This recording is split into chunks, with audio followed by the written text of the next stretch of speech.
किसी शहर में एक बड़ा धर्मात्मा राजा राज करता था। उसके दान धर्म का प्रवाह कभी बंद नहीं होता था। हर जगह राजा बढ़ चढ़कर दान दक्षिणा देता था। एक दिन उसके यहां एक साधु आया। उसने राजा से कहा, राजन, सुना है तुम बहुत दान धर्म करने वाले राजा हो। तुम्हारे यहां से कोई भी खाली हाथ नहीं जाता। क्या मैं जो मांगूंगा वह तुम मुझे दे सकोगे? राजा बोला।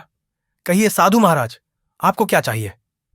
साधु ने कहा, या तो 12 वर्ष के लिए अपना राजपाट दे दो या अपना धर्म दे दो। साधु की बात सुनकर पहले तो राजा चिंता में पड़ गया। फिर सोच विचार कर उसने कहा, महाराज, मैंने राजपाट सब आपको दिया, संभालिए इस राजपाट को। इतना कहकर राजा वहां से बिना कुछ लिए सब कुछ छोड़ छाड़ बिल्कुल अकेला चल पड़ा। चलते चलते मार्ग में एक बगीचा आया। वहीं एक कुआं और प्याऊ भी था। बड़ा रम्य स्थान था। राजा वहीं विश्राम करने के विचार से ठहर गया। अगल बगल देखने पर उसे एक जीन कसा हुआ सुंदर घोड़ा दिखाई दिया, जिसके पास एक सुंदर स्त्री बैठी हुई रो रही थी।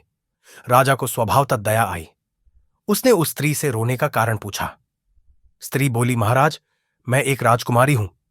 मेरे पिता और भ्राता सबको शत्रुओं ने मार डाला है। मैं किसी प्रकार जान बचाकर यहां भाग आई हूं। अब आप ही देव के द्वारा भेजे मेरे आश्रयदाता हैं, अतः मुझे शरण दें। राजा ने कहा, ठीक है, घोड़े पर बैठ जाओ और मेरे साथ साथ चलो।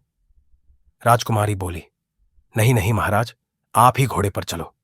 आपके सामने मेरा घोड़ा बैठकर चलना ठीक नहीं है। राजा घोड़े पर सवार हो गया। चलते चलते दोनों एक दूसरे राजा के नगर में पहुंचे।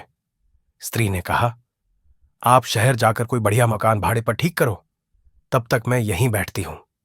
राजा ने कहा, भाई, मेरे पास एक अधे भी नहीं है, फिर मकान की बात किस मुंह से करूंगा? स्त्री ने कहा, महाराज, रुपयों पैसों की आवश्यकता हो तो मेरे पास से ले जाओ। और उसने निकालकर 10 मोहर राजा को थमा दी। राजा भी मकान ठीक कराया और राजकुमारी को लेकर उसी मकान में गया और उन्हें वहां छोड़कर बाहर से घोड़े और उस स्त्री के लिए भोजन सामग्री ले आया। राजकुमारी ने भोजन तैयार किया और राजा से भोजन करने को कहा। राजा ने कहा, अरे, आप भी तो भोजन करो। उसने कहा, नहीं महाराज, पहले आप भोजन कर लें, आपके बाद मैं खा लूंगी। राजा ने भोजन किया, स्त्री ने भी किया। दूसरे दिन उस स्त्री ने कहा, राजन, आपको अधिक कष्ट होता है, काम करने में क्यों ना एक नौक रख लो। राजा बोला, भाई, मेरे पास तो एक अधे भी नहीं है और तुम मुझसे राजाओं की सी बात कर रही हो। स्त्री ने कहा, राजन, आप असमंजस में ना पड़िए। मैं औरत जात ना हुई होती तो स्वयं इन कामों को कर लाती, आपको कहने भी नहीं जाती।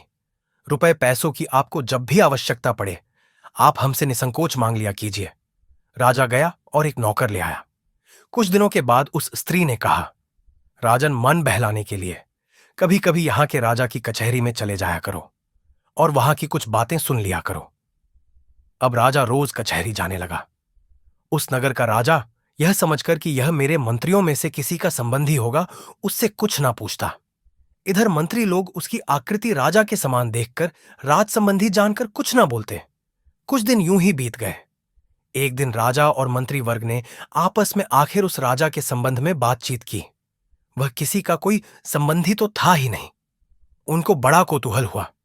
दूसरे दिन राजा ने उससे परिचय मांगा। उसने अपनी सारी बात बता दी। उसकी धर्मप्रियता देख राजा ने उसका बड़ा स्वागत किया और अपना मुकुट उसके सिर पर रख उसकी पगड़ी अपने सिर पर रख ली, अपने सिंहासन पर बैठाया और मित्रता की प्रतिज्ञा की। दूसरे दिन उसे फिर कचहरी में आने का निमंत्रण दिया। राजा ने सारी घटना उस स्त्री से कह सुनाई। उसने कहा, ठीक है, आप भी राजा को सारे परिकर परिषद तथा नगर को भी न्योता दें। आइए।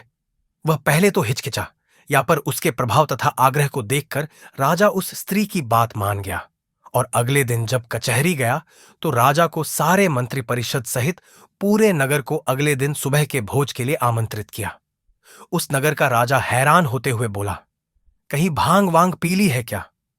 भोज, और वो भी पूरे नगर सहित कहां से करोगे उसका इंतजाम? खैर, बोले जाओ। ठीक है, मनमानी करो, मित्र ही तो हो। शाम को उस नगर के राजा ने एक सिपाही भेजकर पता लगवाया और कहा, जाकर देखो तो सुबह भोज के लिए क्या इंतजाम है। सिपाहियों ने देखा तो वहां कुछ नहीं था। आकर ज्यों का त्यों राजा को बता दिया। राजा ने कहा, भाई, उसने पक्का भांग वांग ही पी रखी होगी। इधर इसको भी चैन ना था। उस स्त्री से कहने लगा, भाई, तूने मेरी अच्छी फजीहत कराई है। प्रात राजा ना जाने मुझे क्या कहेगा। स्त्री ने कहा, महाराज चिंता ना करें। यदि आपको धैर्य ना हो तो उस बगीचे में देख आए जहां से मुझे लिवा लाए थे। राजा ने घोड़े पर चढ़कर जो देखा तो वहां संपूर्ण देव वर्ग ही कार्य में तत्पर था। अनंत दिव्य ऐश्वर्य भरा था। उसके आश्चर्य का ठिकाना न रहा। प्रातः काल राजा सहित संपूर्ण नगर को भोजन कराया। इस आश्चर्य को देखकर सभी लोग आश्चर्य में डूब गए। नगर के राजा ने भी सारी व्यवस्था और भोजन के लिए उसकी भूरी भूरी प्रशंसा की। भोजन उपरांत सारा देव वर्ग अंतर्ध्यान हो गया। अब उस स्त्री ने कहा, राजन, तुमने उस साधु को कितने दिनों के लिए राज्य दिया था? जरा कागज तो देखो। राजा ने देखा तो समय पूरा हो चुका था। स्त्री बोली, तो अब आप भी अपने राज्य में जाओ और अपना राज्य पाठ संभालो। राजा ने कहा, देवी, तुम्हें छोड़कर तो मैं एक कदम भी ना जाऊंगा। स्त्री बोली, राजन, तुम मुझे क्या समझ रहे हो? मैं तुम्हारी स्त्री नहीं हूं, मैं तो तुम्हारा धर्म हूं। जब तुमने मुझे नहीं छोड़ा तो मैंने भी तुम्हें नहीं छोड़ा और तुम्हारी स्त्री बनकर तुम्हारे साथ रही और तुम्हें किसी प्रकार का दुख नहीं होने दिया। पर अब जैसी तुम्हारी इच्छा निष्कर्ष, धर्म के प्रति निष्ठा ही जीवन की वास्तविक सफलता और सुख का मार्ग है। धर्म का पालन करने वाला व्यक्ति चाहे किसी भी परिस्थिति में हो, वह कभी पराजित नहीं होता। धर्म से व्यक्ति न केवल भौतिक सफलता प्राप्त करता है, बल्कि जीवन की गहराई और सत्य को भी समझता है। धर्म के बिना जीवन अधूरा और अराजक हो सकता है, लेकिन धर्म के साथ व्यक्ति हर चुनौती को पार कर सकता है।